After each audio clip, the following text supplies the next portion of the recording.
Okay.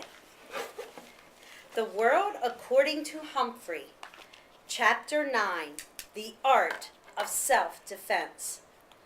Okay, I was having a great week, no doubt about it. Not only did I get the blue ribbon on Wednesday, but on Thursday, the class got a long letter from Miss Mack. She included a picture of her standing by a waterfall next to some very strange-looking creatures. They looked like hairy pigs or raccoony dogs. These are coatis, Miss Brisbane said, reading from the letter, pronounced co-a-tis. The coatis looked weird. Miss Mack looked gorgeous, especially with all the red, yellow, and orange flowers surrounding her. How I wished I could be there with her, except maybe for the fact that those coatis might not be hamster friendly. At the end of her letter, Miss Mack wrote, "So farewell to all my wonderful friends in room 26, especially the small one with the big heart, Humphrey." Sigh, sigh, sigh. Though the thought of Miss Mack made me happy, the weekend was coming up soon, and I always felt a little nervous about where I'd be spending it. When it was decided on Thursday that I was going home with Miranda Golden, I was so excited. I only got an 83% on my vocabulary test. Say I got 100%. I know, because this time when Mrs. Brisbane asked who got 100%, she raised her hand. I always figured that Miranda lived in a castle because she reminded me of a fairy tale princess in disguise. Wherever it was, it had to be wonderful if Miranda lived there. Well, Miranda's home wasn't exactly a castle, but it was very tall. Miranda lived on a fourth-floor apartment with her mom and her big dog, Clem. We had to take an elevator to get there. The apartment was nice. The mom was nice. Clem was not nice. Let me explain. Miranda has a small bedroom, and her mom let me stay there, right on the desk. To welcome me, the two of them did a complete clean-out of my cage. "I'll bet nobody's done this for a while," said Miranda's mom, and she was right. Pretty soon, I felt like a brand new hamster. Suddenly, Clem bounded into the room, a big mass of yellow fur poking his huge nose right up against my cage. His wet nostrils were like two eyes staring in at me, and he stuck out a giant tongue that came at me like a tidal wave. Luckily, the cage protected me. "Mom!" Miranda yelled. "Please get Clem out of here!" Thank heavens, Mom took Clem out for a walk in the park, while Miranda showed me her room. She held pictures of her friends and family up to the cage so I could see her dad, her stepmom, her grandparents in Florida. Next, she introduced me to her goldfish, Fanny. She wasn't much of a conversationalist. I squeaked, "Nice to meet you, Fanny," and she said, "Blub." I was thinking about how wonderful it would be to live with Miranda all the time when Clem returned from the park and galloped into the room. "Clem, stay out!" Miranda shouted, but Clem just wagged his tail and barked. Miranda closed the door so the dog had to stay outside, but we could still hear him whining and crying like a baby out in the hall. Still, just being with Miranda made everything seem golden until her mom called her to go shopping. Miranda protested, "Good girl," but Mom didn't want her to stay inside in such a nice day. She had no choice unless she was rude to her mom, which Miranda never would be. "I won't be gone long," Miranda told me. and I'll make sure the door is shut tightly so Clem can't get in. Everything would be all right, I assured myself. After all, Miranda had said so.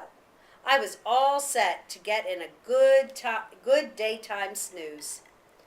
But as soon as the door to the apartment closed, Clem started whining outside the room. I could hear his big paws up on the door, trying to push it open. I was a little nervous, but Miranda had assured me I'd be all right. After all, she wouldn't be gone long. Then I heard it, the slight turning of the doorknob, as Clem flung himself at the door repeatedly. What a barbarian he was! Suddenly, the door swung open, and Clem burst in and ran straight to my cage. I tried to distract him by spinning on my wheel. I can do that for hours, if necessary. I thought the spinning wheel might even hypnotize him, like an old movie I'd seen with Miss Mac. Miss Mac, where was she when I needed her? But apparently, all that spinning just excited Clem more. He started barking at me, but I couldn't understand a word he said. Now cut that out, I squeaked at him. That just seemed to make him more hot and bothered. He plopped his front paws up on the desk and stuck his nose against the cage door near the lock. The lock that doesn't lock. Easy now. Calm down, I squeaked soothingly at the beast.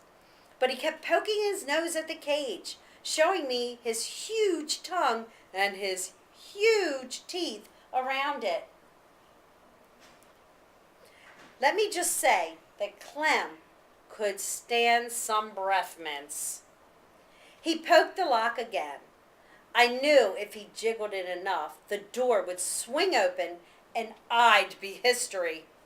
Poor Miranda would never know what had happened to me. She might even cry. I couldn't stand the thought of Miranda crying. I hopped back on my wheel and started spinning with all my might, hoping to buy some time. Clem pulled back for a moment and stared at the wheel going round and round. Let me just say, I'm glad that Clem is about 2 quarts low in the brain department. Phew, I'm a good spinner, but I was getting worried about how long I could keep it up with Golden Miranda when Golden Miranda rushed in. She never looked more beautiful to me than at that moment. Clem, stop it, she shouted in a very firm voice. Bad boy. Clem raced to her side, wagging his tail. Miranda's mom dragged old Clem out of the room and closed the door behind her. Phew, phew, phew. Miranda was very sorry. She opened the cage and reached in to pick me up. Poor Humphrey, she said, hugging me. She set me on her desk and stroked me gently with one finger. I'm so sorry, Humphrey, so sorry. Oh, I don't know what felt better, the petting or Miranda's soothing words. Miranda felt so terrible about what had happened. She let me play on her desk. She lined up books all along the edges so I wouldn't fall off. Then she let me wander around and see the sights. A desktop is a very interesting place, in case you've never explored one. Miranda's desktop had a big cup with hearts all over it. The cup was filled with pencils. Ah, pencils smell so sweet. She had a round, silvery container of paper clips and a square purple container of rubber bands. She had lots of paper in a pink box, and she had a great, big, fat dictionary. I could really use one of those. I wonder if they make them doll-sized dictionaries you can hide behind a hamster's mirror. Miranda giggled as she watched me checking things out. When I tried to climb into the paperclip box, she stopped me with her finger. No, no, Humphrey, those would hurt you. She did the same thing when I tried to roll in the rubber band box. No, Humphrey, rubber bands can be very dangerous, she told me. Well, I guess I knew that. Hadn't Garth shot a rubber band at AJ last week and almost got sent to the Principal Morales' office? Hadn't AJ held his arm and said, "Ow!" when the rubber band hit him? Anyway, I really enjoyed my time on the desk until I heard Clem barking. Then I made a beeline for home. "Oh, Humphrey, I won't let Clem hurt you, honest," Miranda assured me as she gently helped me back in my cage. I believed her. I really did. But when it was bedtime and Miranda's mom came into the room to say goodnight, she said some words that sent a chill up my spine. "Don't forget, we're going to the Nicholson's house tomorrow night." Miranda protested. "I hate to leave Humphrey. Clem gives him such a hard time." "We'll lock the door this time, honey. He'll be okay," her mom said. "And tonight, Clem will be in my room." After her mother left, Miranda assured me that Clem loves to sleep in Mom's room. "But if anything happens and you get scared, just give me a squeak," she told me. "Don't worry, I will," I assured her. I didn't sleep that night. For one thing, the stars on Miranda's ceiling glow in the dark, and they're so beautiful I couldn't take my eyes off them. For another thing, well, I am nocturnal. But mainly, I didn't sleep because I was worried about Clem. After my experience that afternoon, I believed that no lock could hold him back. And how could a little hamster fight back? What weapon would I have against a big, hairy, bad-breathed, small-brained creature? What weapon indeed? I had an idea. Clem hadn't made a peep for hours. So I took a chance and quietly opened the lock that doesn't lock and dashed across the desktop to pick my weapon, just in case of another encounter with Clem. Then I scampered back to my cage with it and quietly closed the door. I hid my weapon behind my mirror, next to the notebook, where no one could find it. Then I managed to get 40 winks or so of sleep around sunrise. Miranda and her mom kept Clem out of my sight all day until it was time for them to go to their party. "I'm still worried," said Miranda. "I'm locking your door with the key on the outside," her mom said. "I'm locking Clem in my room, and Humphrey's cage is closed tightly, right?" Miranda checked it. Everybody always checks it. It always seems locked from the outside. It even makes a clicking sound.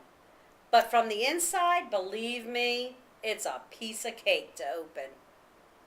Miranda seemed satisfied with the arrangement, but I wasn't.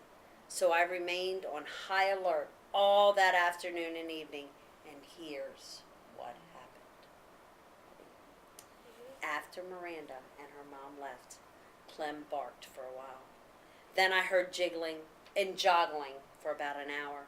Next I heard big hairy feet padding down the hall towards Miranda's room, toward my room.